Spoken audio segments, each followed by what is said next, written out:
Okay, so in the examples we've been working on, we've been talking about vertical translations of the entire function.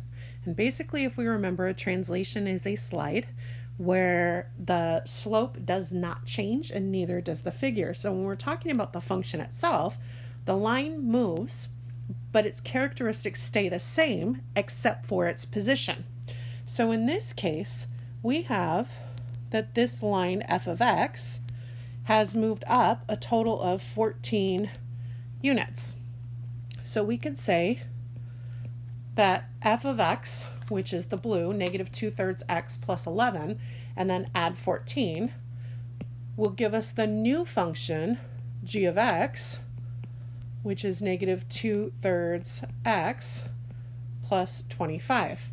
Now, we notice that this is slope-intercept form. And slope-intercept form we've been working with all year tells us that the slope is negative 2/3. So if we were to take, say, this point here and go down to another nice point here. So here this is 15 and this is 10 and it's down 10. So there's our negative 2/3. So we have our negative 2/3. And then if you notice here, that our y-intercept is at 0.25. Okay, so we know that indeed defines that function. Now, this leads us to another way to think about the function. We know that g of x is really f of x transformed. So we know that we can define it using f of x because we really took f of x and we didn't change it. All we did was we moved it. Well, when we moved it, we translated up 14 units. Now, this is another way to write the function of g of x. This we call translation form. And why do you think we call it translation form? All it is the original function defined by an original function transformed original function. Okay, so the line remains the same, the slope remains the same, but we can define it by the function that it originally was, because all we did is we picked up this line and we slid it up. Now, once I have translation form is really easy to see because what it tells us is we took the line f of x and then this plus 14 says that we took all those outputs from f of x and we added 14 to them. So all that does is raise the output, which is why we see this movement of the up 14 every time. From any point, we'll see that up 14 because what we did is we took output and added 14. Now, that form is nice when I know what the original function is, but it also helps us to give us a more useful version of our g of x. So when we take this and we actually plug in our f of x, which is negative 2/3 x plus 11, that is our definition of f of x or our rule, and then we add this 14. If you notice here, these are like terms. Well, if I combine those like terms, that's where this becomes g of x equals negative 2/3 x, there's no other terms to go with that, plus a total of 25. So by simplifying, it takes me into slope-intercept form. So that's one thing that you need to be aware of, is you're going to be asked for different forms.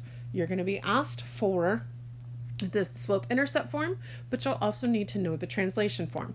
And the thing that you need to remember with translation form is that it has to be defined by an original function. And so we get that original function in there. Okay? All right, so let's try another example. Let me move it.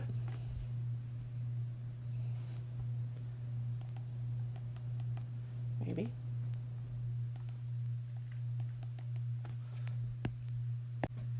So here we have another example. If I'm given the function m of x, that's 4x plus 3, and I want to translate it down 5 units to make a new function p of x, how can I rewrite this? So the first thing that we really want to pay attention to is this down 5 units. So the way that we go down 5 units is subtract 5. Okay, so my new function p of x in translation form, let me erase this, in translation form is m of x, so I'm taking that entire function and I'm going to move it down 5 units. So this is my translation form.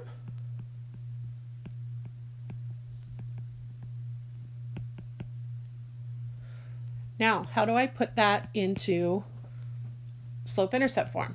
All I'm going to do is I'm going to plug in the rule for m of x so that I have all those outputs. So that is 4x plus 3, and then I'm still subtracting, moving all of those down by 5 units. The things that are like terms here, the 4x is a term by itself, so I end up with p of x is equal to 4x minus 2. So this would be my slope-intercept form.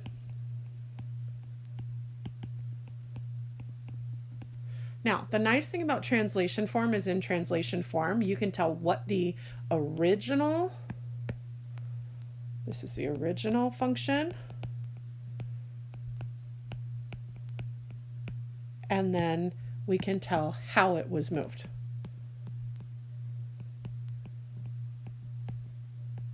So again, you just need to make sure that you know what the difference between those two forms are and pay attention when it's asking for which one you need.